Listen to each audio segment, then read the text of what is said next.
بسم الله الرحمن الرحيم والشمس وضحاها والقمر إذا تلاها والنهار إذا جلاها والليل إذا يغشاها والسماء وما بناها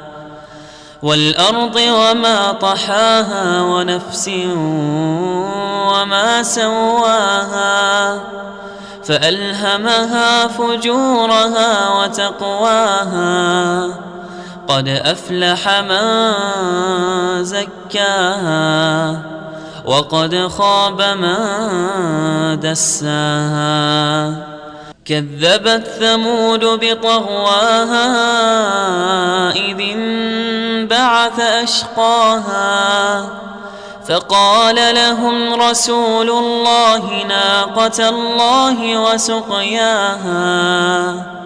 فكذبوه فعقروها فدمدم عليهم ربهم بذنبهم فسواها ولا يخاف عقباها.